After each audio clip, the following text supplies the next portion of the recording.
प्रबुद्ध जनों से मेरी यही अपील है, इसको चर्चा परिचर्चा का विषय बनाना चाहिए। याद करिए, आज जो नौजवान 20 वर्ष का होगा, 22 वर्ष का होगा, आज से 9 वर्ष 10 वर्ष पहले वह 11-12 वर्ष का रहा होगा। उसको पता नहीं रहा होगा, भूल गया होगा। आज जो 18 वर्ष का होगा, 9 वर्ष पहले 9 वर्ष का रहा होगा। 9 वर्ष की बुद्धि क्या होती है बेचारे की? तीसरी चौथी क्लास का छात्र। अगर आप वर्तमान पीढ़ी को बताएंगे नहीं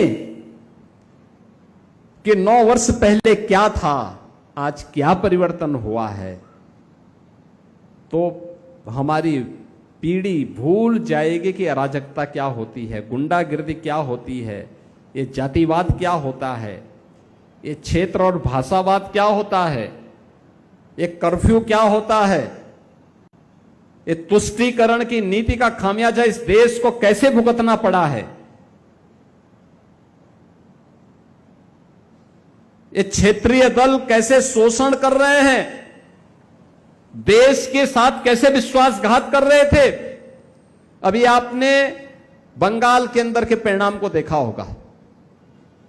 बंगाल, पूरा देश अभिभूत है बंगाल में भारतीय जनता पार्टी का कमल खिलने पर, क्योंकि बंगाल में आज सुरक्षा का माहौल बना है।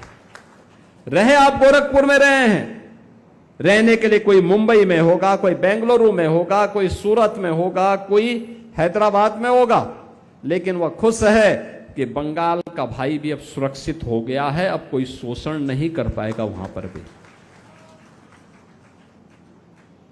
क्योंकि क्षेत्र के लिहाज से हम अलग अलग प्रदेश हो सकते हैं, लेकिन भाव और भंगिमा हम सबकी एक है, देश प्रथम है, देश प्रथम है, देश से बढ़कर के कुछ नहीं है। और नेशन फर्स्ट की इस थ्योरी को ही अपने जीवन का हिस्सा बनाना, अपनी वर्तमान पीढ़ी को अतीत से भी अवगत कराना इसलिए आवश्यक है। रामायण और महाभारत के साथ साथ 10 वर्ष पहले तक की क्या स्थिति थी, क्या अराजकता थी, क्या अव्यवस्था थी, कैसे बुनियादी सुविधाओं के लिए परेशान होना पड़ता था, इन सब को चर्चा परिचर्चा का विषय अगर हम बनाएंगे तो वर्तमान पीढ़ी मानसिक रूप से तैयार होगी कि फिर से उस अभिशाप को, जिसने पहचान के संकट के दौर से हमें गुजारा था,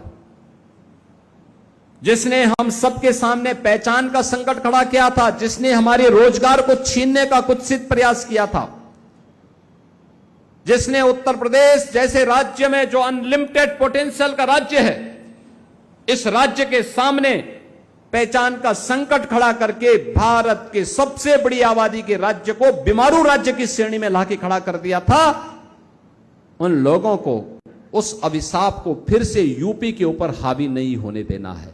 और जिस दिन ये संकल्प यूपी के हर प्रबुद्ध जन का हो जाएगा, मेरा मानना है यूपी का नौजवान उठ खड़ा होगा और उसको कोई गुमराह करने का दुस्साहस नहीं कर पाएगा, कोई इसको गुमराह नहीं कर पाएगा। क्षणिक स्वार्थ के लिए युवाओं के भविष्य के साथ खिलवाड़ करना, उसको समाज और राष्ट्र की मुख्य धारा से भटकाना, ये देशद्रोह है।